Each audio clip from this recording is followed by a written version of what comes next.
Students हम लोग आ गए हैं डार्क फेज में। इससे पहले हम लोग लाइट रिएक्शन ऑलरेडी पढ़ चुके हैं ना। डार्क फेज देखिए, डार्क फेज या जिसको आप डार्क रिएक्शन कहते हो, डार्क फेज। देखिए अगर हम फोटोसिंथेसिस को पूरा क्लासिफाई करें, फोटोसिंथेसिस को, तो आपने अभी तक दो फेजेस देखे फोटोसिंथेसिस में। अभी तक आपने दो फेजेस देखे। कौन कौन से? पहला फेज आपने देखा यस, फोटोकेमिकल फेज। पहला आपने देखा फोटोकेमिकल फेज। एंड दूसरा जो अभी मैं आपको पढ़ा रहा हूं, that is biochemical phase. Biochemical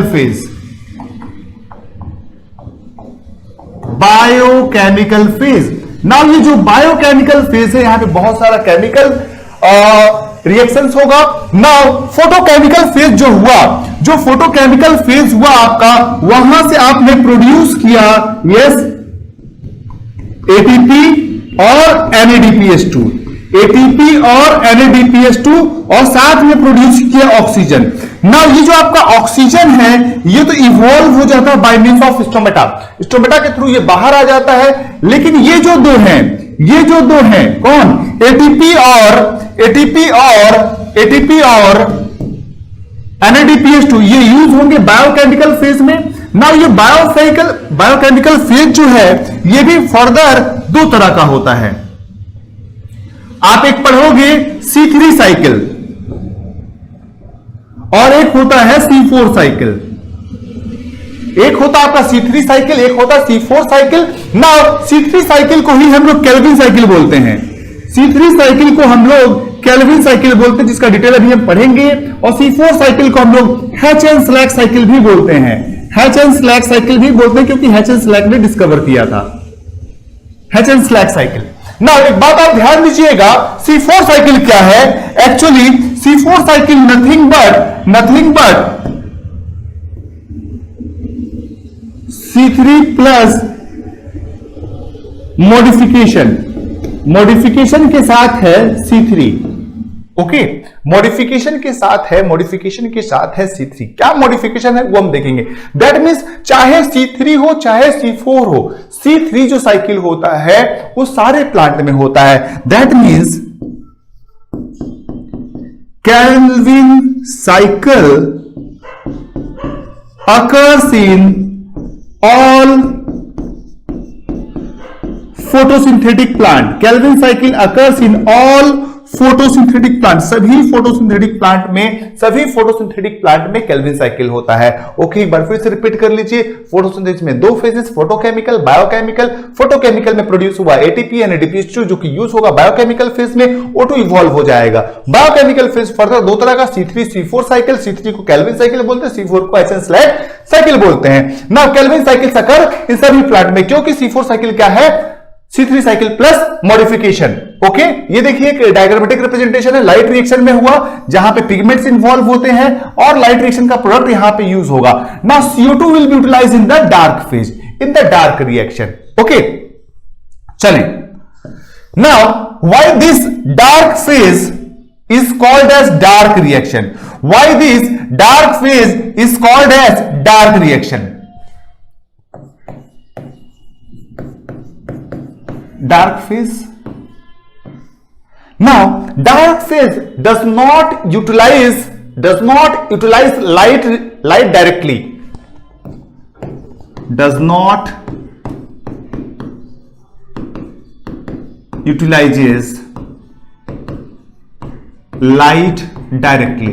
ये लाइट को डायरेक्टली यूटिलाइज नहीं करता है, लेकिन but can't proceed without light. Okay, ये क्या झमेला है देखिए। एक्चुअली होता क्या है, इसका एक्सपेरिमेंटल देखा गया। when plant putted in dark, जब प्लांट को आपने अंधेरे में रख दिया, लाइट का सोर्स ऑफ कर दिया, डार्क रीजन या dark room, photosynthesis stops after some time। ऐसा क्यों?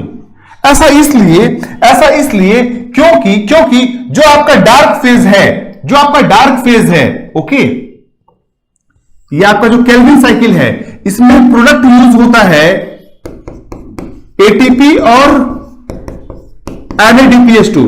प्रोडक्ट यूज होता है एटीपी और NADPH2। नाउ ये जो एटीपी और NADPH2 है, ये जो एटीपी और NADPH2 है, वो आता है लाइट रिएक्शन से, ठीक है। तो बोलोगे सर लाइट बंद करने के बाद थोड़ी देर तक फोटोसिंथेसिस क्यों कंटिन्यू रहा?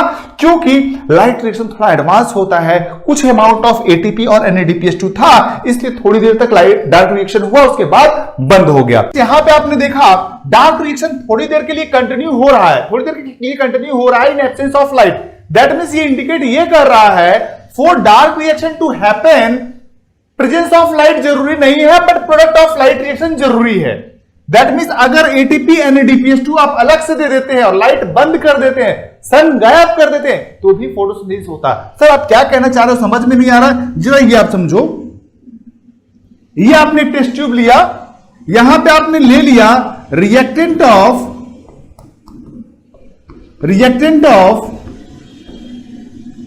डार्क फेज का आपने रिएक्टेंट ले लिया, साथ में यहां पे आप ऐड कर दो, यस, ये ATP plus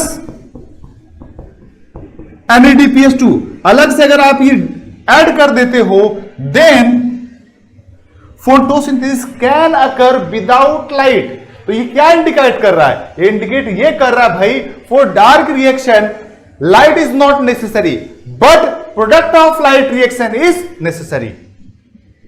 here in this setup biochemical phase जिसको आप डार्क रिएक्शन बोलते हो, can occur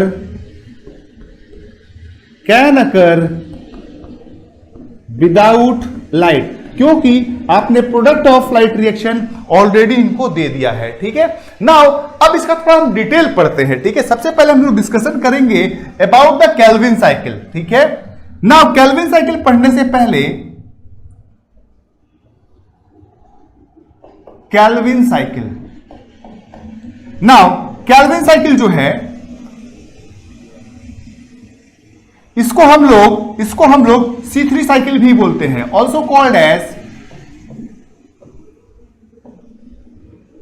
now Calvin cycle जो है इसको हम लोग C3 साइकिल भी कहते हैं, also called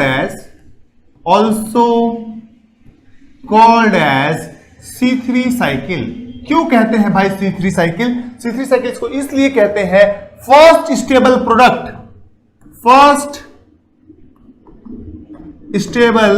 product of this reaction, product is 3 carbon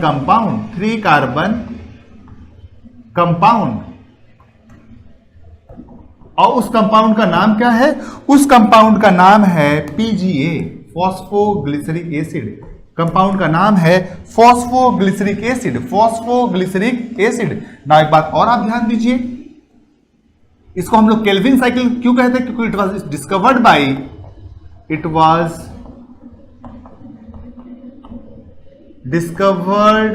bye kelvin. ना जैसा कि आपको पता है ये केल्विन साइकिल सभी प्लांट में होता है, क्योंकि C4 प्लांट क्या है? C3 plus modification. So occurs in all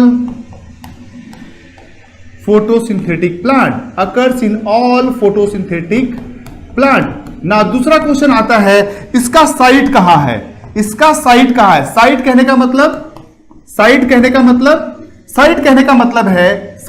मतलब है क्लोरोप्लास्ट में ये कहां होता है? क्लोरोप्लास्ट में 2 पार्ट था आपको एक मिला था क्या? ग्रेना, और दूसरा मिला था आपको क्या? स्ट्रोमा, क्योंकि ये डबल मेम्ब्रेन बाउंड है, इस तरह से हम इसको बना देंगे, ये डबल मेम्ब्रेन बाउंड स्ट्रक्चर हो गया। Now this fluid is called as stroma, this fluid is called as what? Stroma. This fluid is called as stroma. Now stroma is site of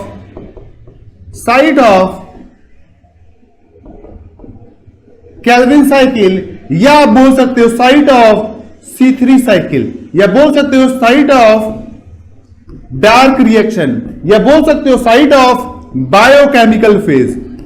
तो भाई बायोकेमिकल फेज कहां होता है?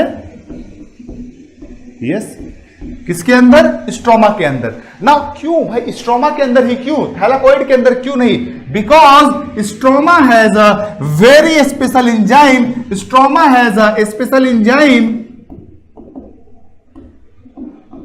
That is called as rubisco, that is called as rubisco. Okay, rubisco. ना ये rubisco के बारे में आपको कुछ खास पॉइंट याद रखना पड़ेगा। क्या? पहला, क्योंकि देखो सबसे प्लांट सबसे ज्यादा है वर्ल्ड में, सो बोल सकते हो most abundant enzyme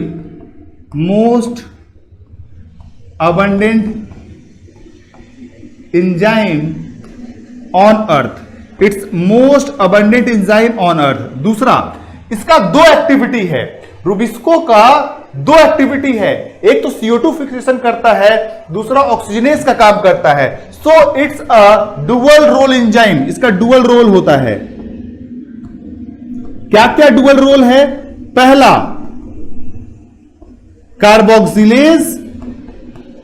carboxylase and दूसरा जो है यस ऑक्सीजनेस, दोनों का काम प्ले करता है, रोल प्ले करता है। एक तुम्हारा होगा कार्बोक्सिलेज, एक होगा तुम्हारा कार्बोक्सिलेज एंड दूसरा होता है ऑक्सीजनेस। एक बात आज ध्यान दो, इसका काम होता है क्या? CO2 fixation. ऑक्सीजनेस क्या करेगा?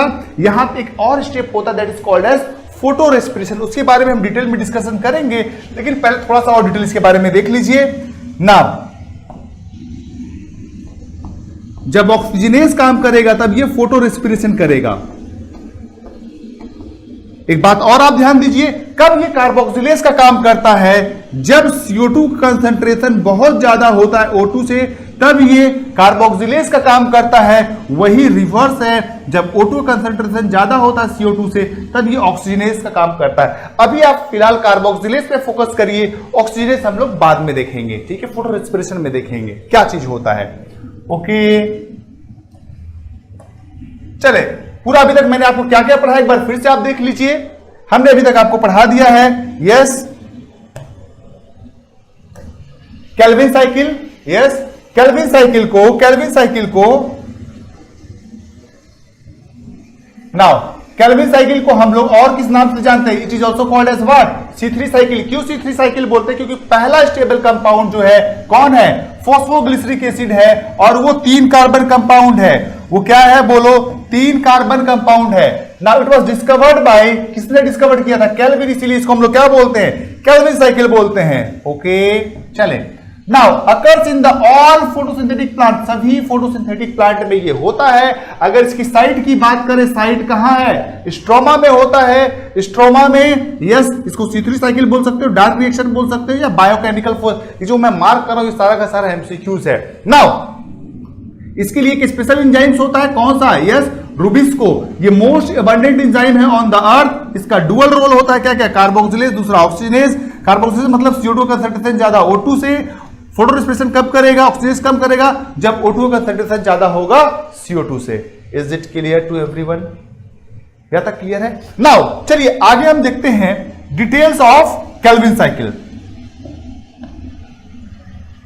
पहले थोड़ा सा इसके रिसर्च के बारे में बात कर लेते हैं, इसकी डिस्कवरी के बारे में बात कर लेते हैं हम लोग।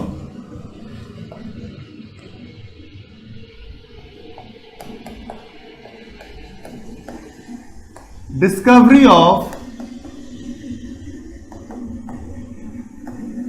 Calvin cycle. Now Calvin cycle जो है इट वाज डिस्कवर्ड बाय, आपको ऑलरेडी पता है, डिस्कवर्ड बाय केल्विन। दूसरी बात, इन्होंने इसको डिस्कवर्ड किस पे किया था, क्या क्या टेक्निक यूज किया था, वो एग्जाम में आपको क्वेश्चन पूछा जाता है। Yes, discovered in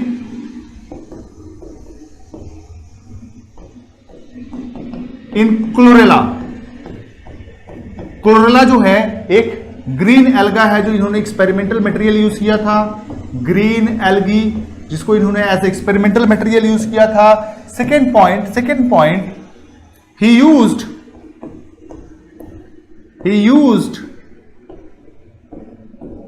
radio isotopy, ठीक है, and paper chromatography.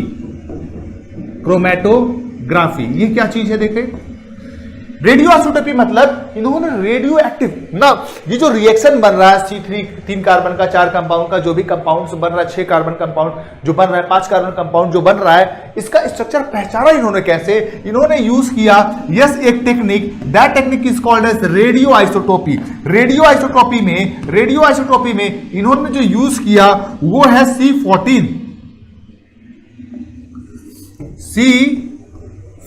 C14 carbon जो होता है रेडियो एक्टिव कार्बन होता है ना। पेपर क्रोमेटोग्राफी एक टेक्निक है जिसके वजह से structure of biomolecules can be identified. Structure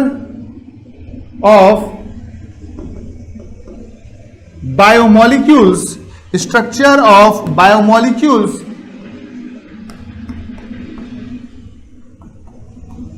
can be identified. Structure of biomolecules can be identified. Now मेरा एक बात और आप यहां पे ध्यान दीजिए, क्या किया इन्होंने, इस तरह से मान लो एक टेस्ट ट्यूब लिया, ठीक है, इसमें इन्होंने लिया क्या, क्लोरेला और पूरा एंजाइमेटिक रिएक्शन डाला, कार्बन यूज किया C14। टेक्निक है कौन सा, पेपर क्रोमेटोग्राफी,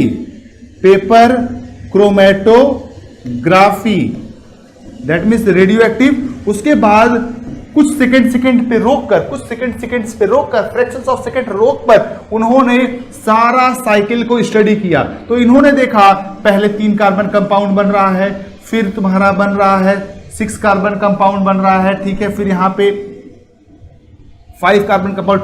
इस तरह से पूरा इन्होंने देखा कि कुछ देर बाद फिर से वही चीज साइकिल रिपीट हो रही है। इस तरह से इन्होंने प्रपोज किया, ये जो है केल्विन साइकिल है, ये रिएक्शन इसमें होता है। तो ये बात हो गई about the discovery of Calvin cycle. Now अब हम पूरा प्रॉपर केल्विन साइकिल देखते हैं। जो सबसे पहला फेज होता है, आप देखिए इस तरह से एनसीईआरटी में आपके डायग्राम दिया हुआ है। जो सबसे पहला फेज होता है उसको हम लोग बोलते हैं कार्बोक्सिलेशन, दूसरा रिडक्शन, तीसरा रीजनरेशन।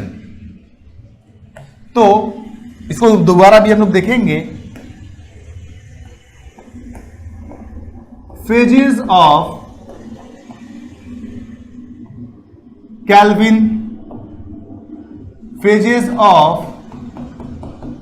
Kelvin cycle. क्या क्या फेजेस है केल्विन साइकिल में, अभी हमने आपको बताया। टोटल इसके अंदर 3 फेज होता है। बोलो कौन कौन सा। सबसे पहला जो फेज है, that is called as carboxylation. दूसरा फेज जो है उसको हम लोग बोलते हैं रिडक्शन। एंड एट लास्ट तीसरा फेज है रीजनरेशन। देखिए क्या क्या हो रहा है। स्टार्टिंग कहां से होता है, इस रिएक्शन का स्टार्टिंग होता है एक 5 कार्बन कंपाउंड से, 5 कार्बन के कंपाउंड से, 3 4 5 कार्बन कंपाउंड, और इसके पास 2 फॉस्फेट होता है। That's why it is called as ribulose biphosphate. क्या नाम है, राइबुलोज बिसफॉस्फेट कुछ लोग बोलते हैं, कुछ लोग डाइफॉस्फेट बोलते हैं, bisphosphate, ribulose bisphosphate. Okay, now ये कंपाउंड में एक कार्बन और ऐड होगा CO2। ओके, और यहां से बनेगा 3 कार्बन का 2 compound, that is called as phosphoglyceric acid,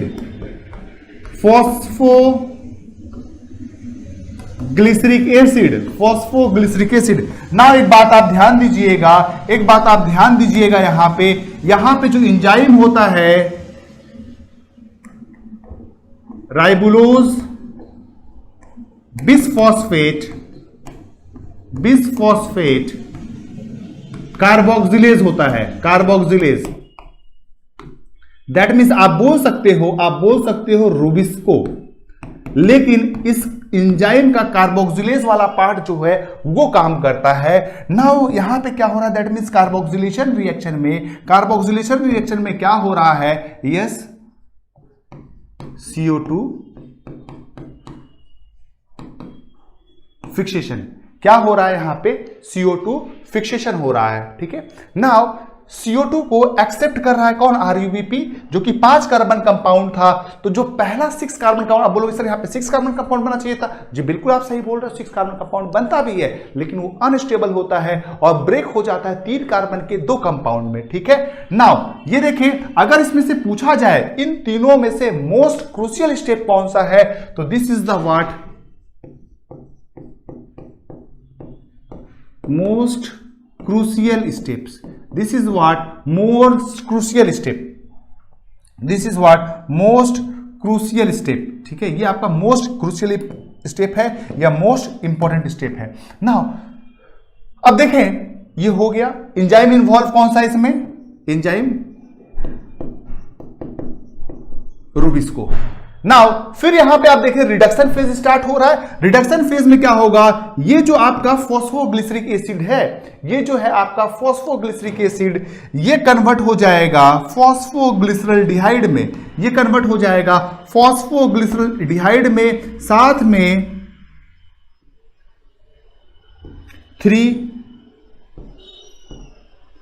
3-PGALD, ठीक है। साथ में ये जो फॉस्फोग्लिसरल्डिहाइड में कन्वर्ट हुआ, साथ में यहां पे खर्च होता है, NADPH2, ठीक है। और ये चेंज हो जाता है NADP में, NADPH2 चेंज हो जाएगा NADP में, और यहां से ATP चेंज हो जाएगा ADP में, ATP चेंज हो जाएगा ADP में।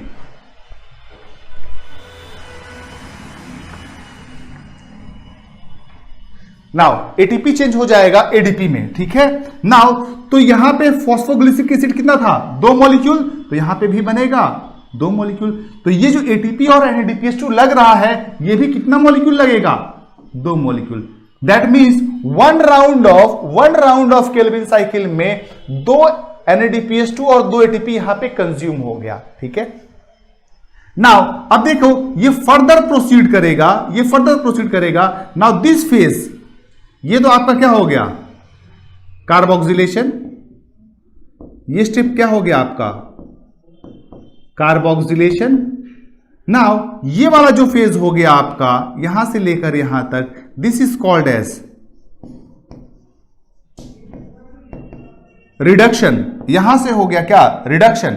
नाउ अब देखें, यहां से एक CH2O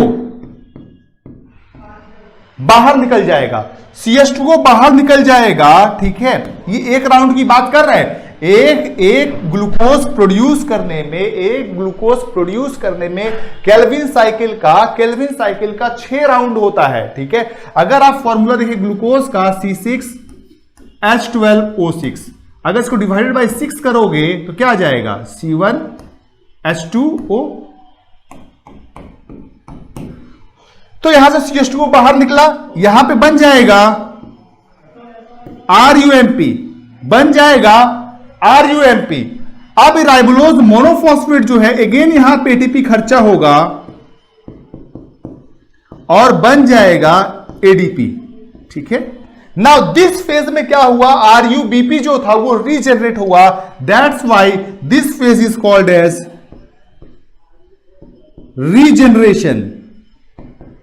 रीजनरेशन, ठीक है, रीजनरेशन। तो टोटल 3 स्टेप हो गया, एक आपका कार्बोक्सिलेशन, रिडक्शन और रीजनरेशन। तो रिडक्शन वाले फेज में क्या कंज्यूम हुआ, कंज्यूम्ड 2 NADPH2 2 ATP। यहां पे कंज्यूम क्या हुआ 1 ATP। Is it okay? चलिए एक बार पूरे साइकिल को हम लोग फिर से देख लेते हैं। यस, हम लोग पढ़ रहे थे क्या phases of the Kelvin cycle. एक minute, just a minute.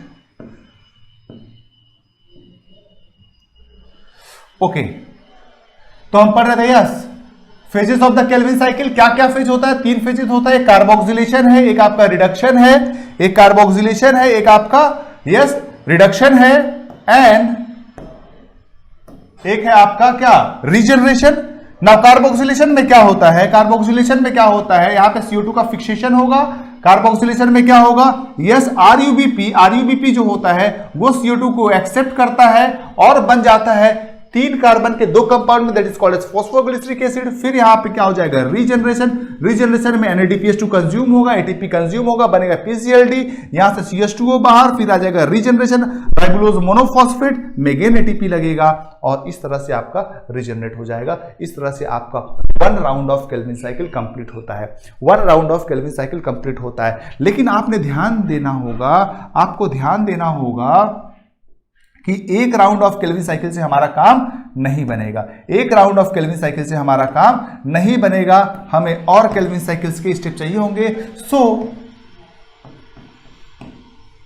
To produce 1 glucose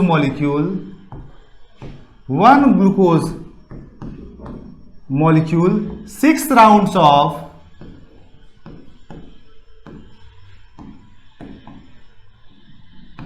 Kelvin cycle are required। 6 rounds of Kelvin cycles are required। ठीक है, कैसे हो रहा है देखो, आपने देखा एक राउंड में क्या निकला CH2O बाहर। ठीक है, कंज्यूम क्या हुआ 2 ATP 2 NADPH2 और यहां पे 1 ATP। ठीक है, तो इसको 6 करो तो हो जाएगा क्या C6H12O6। इसको भी 6 से मल्टीप्लाई करोगे तो 2 1 3, दैट मीन्स 18 ATP और 12 NADPH2।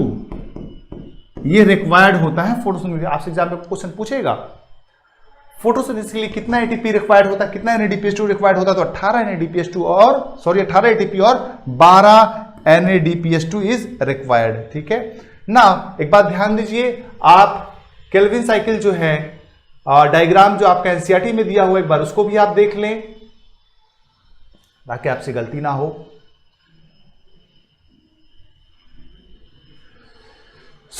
ये डायग्राम आपके एनसीईआरटी में दिया हुआ है। तो क्या हो रहा है यहां पे देखिए, RUBP carboxylation, phosphoglyceric acid reduction, ATP NADPH2 का 2 मॉलिक्यूल होगा, ट्रायोस फॉस्फेट बनेगा, यहां से सुक्रोज बनेगा या स्टार्च बोल सकते हो। अल्टीमेटली पहले ग्लूकोज बनता है, फिर सुक्रोज या स्टार्च, फिर रिजनरेशन होता है, फिर RUB बन जाता है। इस तरह से केल्विन साइकिल या C3 साइकिल आपका कंप्लीट हुआ। आगे हम लोग देखते हैं C4 साइकिल।